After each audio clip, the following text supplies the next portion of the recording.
Hər birimizi salamlayıram. Hər birimizin baş tutması üçün təbii ki, ilk növbədə daha dəqiq desək, müasir inkişaf ictimai verginin 20 ilə yaxın fəaliyyət göstərən bir qeyri-hökumət təşkilatının hər birinin baş tutması üçün Azərbaycan Respublikasının qeyri-hökumət təşkilatlarının Dövlət Dəstək Agentliyinə, Mingəçevir Şəhər İcra Hökumətinə, Mingəçevir Gənclər Edilməsi təşəkkürümüzü bildiririk. Və bizim üçün bu qeyri-hökumət təşkilatı üçün, onun nümayəndələri üçün yalnız Bakıda deyil, regionlarda da olan çalışmalar, güc birliyi ilə bağlı gənclərin bu istiqamətdə düşüncələri maraqlıdır. Biz qeyd elədim, təşkilatımızın 2005-ci ildə təsis olan təşkilatı bu yaxınlarda 20 illik fəaliyyətinin də böyük bir hissəsini demək olar ki, 90-95% fəaliyyəti güc birliyinə həsb olunur. İstəsənə 20 il bundan əvvəl bu fəaliyyətə başlayanda indiki qədər güc birliyi ilə bağlı məsələlər asan və rəvan deyil. Çox sayılı suallar yaranır, bu suallar bizə də verirlər ki, necə etmək istəyirsiniz, nə iş görmək istəyirsiniz, necə bu güc birliyi quracaqsınız. Biz də təbii ki, mühkəm inanırdıq ki, vaxt gələcək, zaman gələcək. Güc birliyi ilə bağlı təkcə bir qrup, yəni bir qrup təşkilat deyil, güc dövlətləri özləri olan liderlər məşğul olurlar. Biz də bu işləri dəstək edirik. O zaman gəlir ki, bugün artıq Azərbaycan başda olmaqla Türkiyə və digər Türk ölkələri hamısı müşahidə edir ki, güc birliyinin formalaşması, güclənməsi üçün hansı işləri yapılır. Biz keçən ildə bir layihəmiz bağlı. O zaman Azərbaycanın güclənməsi rolu ilə bağlı məsələlər gündəmə gətirmişdik. Bizim tədbirlərimiz, oldu görüşlərimiz və video müsahibələrimiz, çəkilişlərimiz olmuşdur. Onları biz müstəqil görüşlərimizi yerləşdirdik. Bu isə biz düşündük ki, bir qədər konkret hədəfli qruplar üzrə çalışmaları götürmək lazımdır. Bu da gənclərlə bağlı məsələyə görməkdir. Və mən çıxışımda qeyd elədim, bu günləri güc birliyi istiqamətində artıq dövlətlər, onların liderləri, Azərbaycan Prezidenti İlham Əliyev, Türkiyə Prezidenti Erdoğan, Özbəkistan Prezidenti Müzəyev və digərləri çalışmalar həyata keçirirlər. Bunları müşahidə etmək doğrudan da böyük hadisədir. Mən özüm Bakı Dövlət Universitetinin Üniversitesi Fakültəsində həm məzun olaraq, bugün də məzun olaraq tələbələr üçün hər zaman qeyd edirəm ki, sizin bu günləri auditoriyada güc birliyi ilə bağlı və yaxud internetdə və yaxud başqa tədbirlərdə güc birliyi ilə bağlı gedən məsələləri rahat bir şəkildə izləməyiniz, iştirakçısı olmağınız o demək deyil ki, bütün bunlar hamısı asan bir şəkildə başlayır. Bunlar hamısı çox böyük zəhmətlər, qurbanlar hesabına başa gəldi. Bizim çox böyük çətinliklərimiz oldu. İstər 100 il əvvəl bu uğurda mübarizə aparan insanları represiya edirlər, bu uğurda mübarizə aparan insanları terror edirlər, onları ölkədən, ailəsindən, cəmiyyətindən didərgin salırlar. Başda Əlbəy Sözlərdə olmaqla Rəsulzadə, Hüseyin Zafi, Malqa Sözləri, Nəsib Bey'in çox sayıdır. Olar ki, Əhməd Cavan, hamısı bu uğurda mübarizə apardıqlarına görə istədiyi tərəfindən fiziki, mənəvi bir ola mənəvi. Üzeyir Azrəyev bir ömür həbs olunma və sürgün edilmə və güllələmə təhlükəsini təşkil edir. Birisi qardaşı Ermənistan'da xaricdə fəaliyyət göstərir və hər zaman onun başının üzərində bir təhlükə var. Nərman Nərmanov özü deyirlər ki,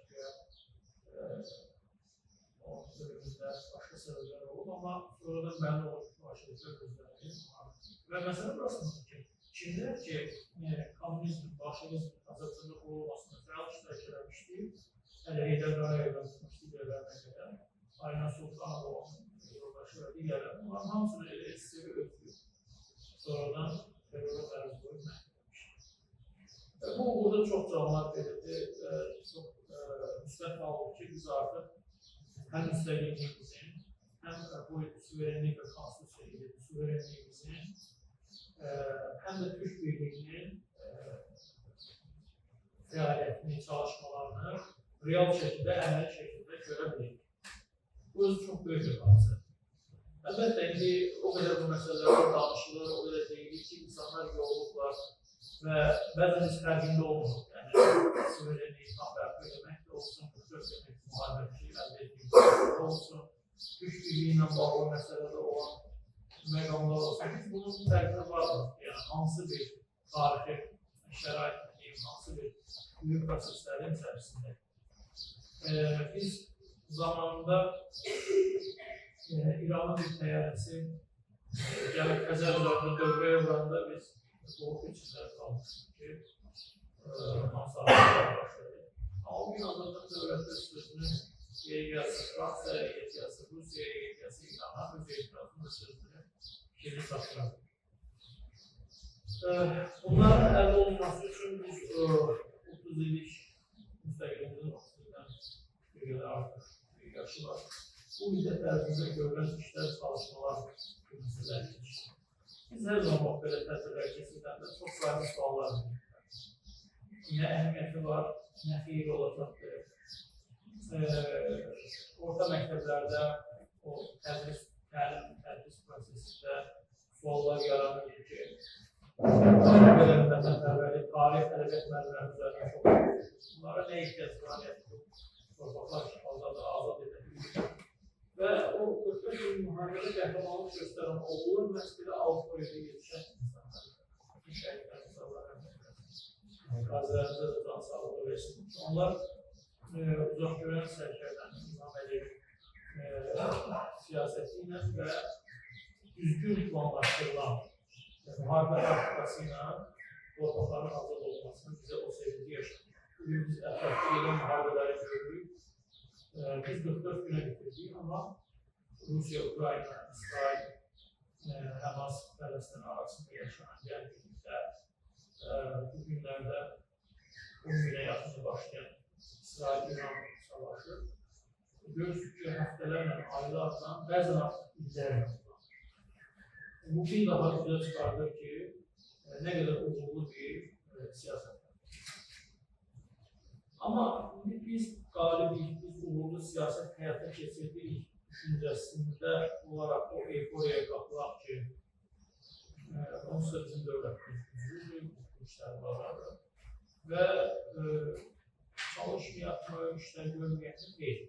Mən hesab edirəm ki, əksinə 2 qat, 3 qat daha artırmaq çalışmaq. Çünki indi bizim cəbhədə silahla və başqa formada məğlub edildiğimiz düşmənlər bizə qarşı başqa üsullarla gəlir.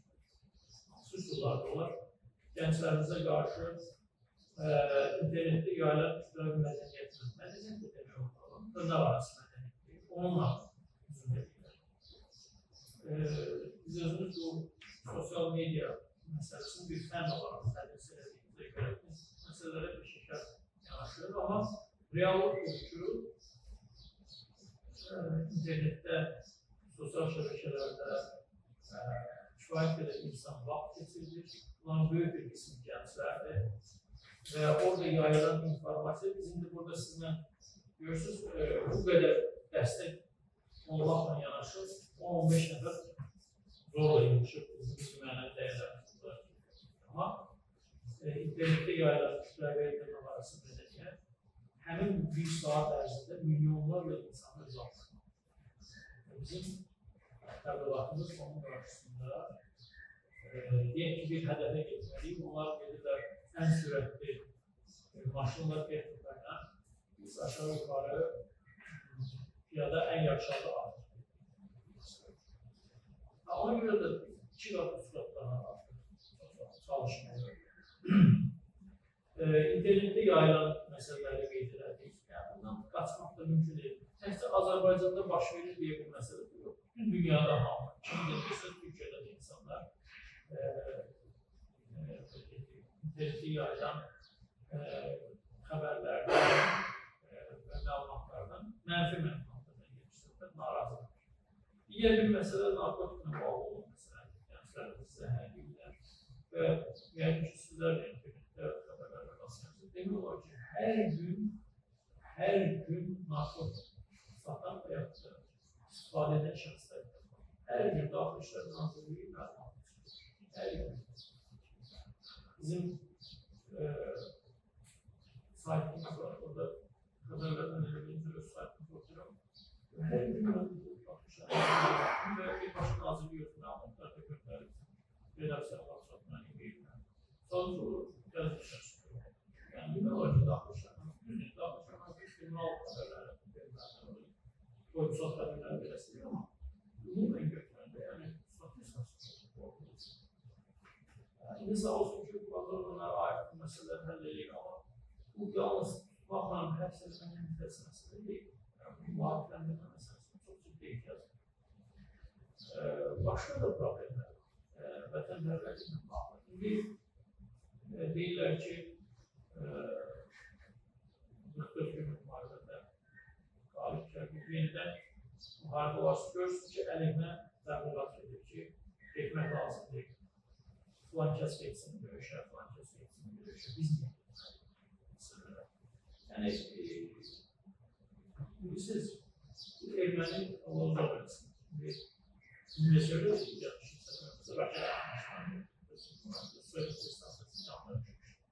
yani bu meseleleri gerçekleştirende, işgal yerinde, dağlarda bakmıyor ki, burada kasıydı, buradaki varlıydı. Torpak doluydu, olsun kaçırdı. Güzel şekilde.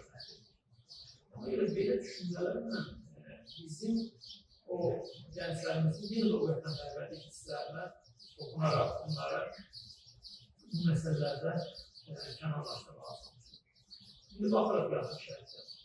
Suriye'de, Irak'ta, Afganistan'da nereden suallar verirler ki en şey Türkiye'ye karşı da tekrar anlamda bir de İsrail'e anlamda Türkiye'ye yok, bu mümkün olsun. Burada bir var, tabii, soğucu muharebeli tercih istedim. Ne de muharebeler sahada başlamaktan çok evvel mütabakası yapmıştır. 2000 sonra biz birinci darbe muharebesinin aslında ifadesi Ramazan sertifasını okumuştuk. Sonra biz sahaya geçtiğimiz yani çünkü böyle dedikler gençler için hatırlamaz. Ben çok o zaman kendi düşünüyorum. Ama Mevlam Karabi'yi ki evrenler geldiği zaman kendi boşaldı. Rayına boşaldı. Biz informatik savaşına doğru girmişti. İnformatik savaşları oldu. Bu da neyse ama farklı oldu. Yani Türkiye'ye yönetimlerden büyüyor. Niye? Çünkü ordusu aldı. Bir ki siyasi mesele değil, maaşın azlık, tebarın şu anda tehsilleri oldu. Ona göre öz aralarında bir siyasi gerginlik yaşanabilir. Ama mesele ne bu? Hamsi bir nefer, onun müdafası. O zaman Türkiye'nin inceliğe dağıtıdan müftelif gruplar, dini grup olsun, siyasi grup olsun, ne bileyim orada başka formatlarla, usullarla gençleri zəhərləmək, məhkumləmək. Əsasən de gençler. Çünki Türk ülkelerde, dinamik ülkelerde gençler büyük bir faizi təşkil edir. Çok təəssüf ki, o dediğimiz vaatlarına varsın, Türkler bizim artık aile institutumuzda o kadar ciddi şekilde sarsılır ki, boşanmaların statistikası, zorakılığın statistikası, gerileri problemi, estetik altınlara karşı olan ilişkiler var, onlara meseleler var. Yani statistika da yaşamış dediğimiz gibi insanlar böyle güzel kardeş. Bence sosyal şebeke en başta takip biliyoruz falan. İnsanların gözünde her şey arkadaşlık düşünüyorlar. Tamam, doğru. Yani mesela ben sayfamızı bir yere yaptık. Ben redaksiye dedim ki biz kriminal diye başlık koymuyoruz. Yani, sayfa diye kriminal hadise koyarız. Ve ağır kriminal haberler vermek lazım değil. Siz bu psikoloji bir mesele. Bir haber okuyorsun, ikincide bir okuyorsun. Çünkü dördüncüde həmin insan hətta nə bir sağlam insan düşündüğü bakımdan o da ona meyillenmeye başlıyor. Məqsəd əslində budur. Bunlar kütləvi şəkildə yayılsın və cəmiyyət olunsun. Yəni, böyük ölçüdə buna nail olurlar. Və çox təəssüf ki, biz də cəmiyyət olaraq müqavimət göstərmək əvəzinə xırda məsələlərin əsrinə çıxır. Mənim maaşım azdır, mənim falan məsələlər yoxdur, bu da olsun, o da olsun. Yəni, beləcə bu situasiyalarla cəmiyyət daxilində qeyri-qarşılığına vəziyyət. Eyni şey deyək ki, Azərbaycana qarşı eləyə bilərlərmi? Ermənilərin nümunəsində gördük ki, eləmək mümkün deyil. Çünki Azərbaycan da öz haqqını torpaqlarını müdafiə edəcəklər. Ama bir gün siz mevcut edilmezse, bir sözlerden haber, çünkü 90'lı yıllarda bu yolu var. Evet, 90'lı yıllarda işte biz birbirimize karşı, evet, 90'lı yıllarda biz birbirimize karşıydık. Əskər Akayev Qazaqstan prezidenti Ermənistan soyuşturma əşir qoymuş. Yəni, nonsens bir şey. Bu günləri onu təsəvvür etmək mümkün deyil. Bu günləri biz o situasiyadan gəldik ki, Paşinyan Şuşada yallı deyildi. Bu günləri biz o situasiyaya Paşinyan gətirdik ki, Qurban Bayramı münasibətilə Azərbaycan xalqını və dövlətini sosial şəbəkədə səfər elədi. Sosial şəbəkədən ən azından təbrik edən prezidentimə zəng eləmişdir. İndi Azərbaycanla düşmən vəziyyətə edilməmişdir. Bəlkə gələn zəng olacaq. Və Hindistan prezidentinin əksini qoymasından biz Qazaxıstanla Özbəkistanın Qarabağda məktəb ikincisi vəziyyətinə qədər gəldik. Bunlar hamısı əlbəttə ki, müsbətdir.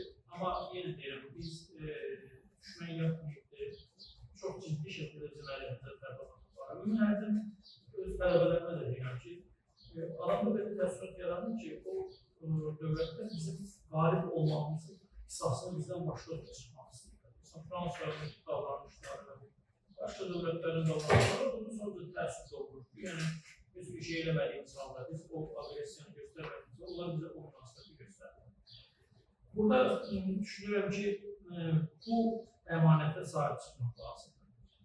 Türk dövlətləri əgər bu gün birləşirsə, ki birləşirlər, bu birliyi qorumaq və gələcəyə başlamaq lazımdır. Buna biz Bakı TV'de orada Türkiye'den koşulmuş deyir ki, Türkiye Amerika'nın rəhbərliyi altında yaklaşıkta hakim devlete çevrilsin. Türkiye'de bir şey mümkün değil. Sadece vaxt çatmalıdır. İstediğim səsləndirim ki, Türkiye'de Azərbaycanda öz ailesini kurub Türkiye'de. Burada hakim olmaq lazım. Başkasının məkanında değil. Yani ona gerek yok. Bizim gelecek başka yerimiz yok. Yani Rusya'nın münasebeti aydındır, Avrupa münasebeti aydındır, Amerika münasebeti aydındır. Biz özümüz bu formatımızı, çevremizi, çerçevemizi formalaştırıp onun içerisinde hakimliyiz. Ve bunun da çok güzel bir perspektifi de var. Bunlar ise mesela resmen dünyada Türk devleti için kıyafet bu. Ama o da bu birlikte temsil olur. Eğer deməli bizim biraz da gücümüz formalaşarsa, Pakistan kimi, hətta mən sizə deyim ki, Cənubi Koreya kimi dövlətlərin və Türk dövlətlər təşkilatının maraqlanıb, onun sıralarını təmsil olmaq, Tacikistan, Gürcistan və s. dövlətlərində iştirakı mümkün ola bilər. Gənclər üçün önəmli məsələlər hesab edirəm ki, heç nəyə baxmadan bu məsələləri saxlamaq. Düzdür, indi kimin dedirsən, orada xaricə getmək, orada təhsil almaq, yaşamaq, çalışmalar etmək istəyir. Bu da müsbət. Sən orada xaricdəki Azərbaycanlar da bizim təhlildir. Və mən sizə deyim ki, nə qədər buradan narazı və əsəri gedən olursa, gedir xaricdə yer eləyəndən sonra vətən onu böyük əksəriyyətini, vətən onu çəkir və o vətənə öz hansı formada dəstəyini göstərməyə hər zaman qorxursa. İstənilən halda biz Azərbaycanı və Türk birliyini qorumaqla və inkişaf etməyə çalışmalıyıq. Bu da təbii ki, heç nəyə baxmadan, ki, cəmiyyətdə korrupsiya və rüşvət var mı? Var. Uzun dövlətində korrupsiya var, rüşvət var, haqsızlıq var mı? Var. Ədalətsizlik var mı? Var. Mənim öz başlanıqlı var mı? Var. Günən nəyə? Onu kəndimizə başlayın. Hər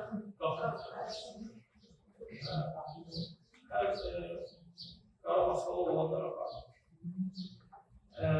Yəni, problemlər var ki, bu dövlət təhlükəsizlik əməkdaşları bizə başlasın.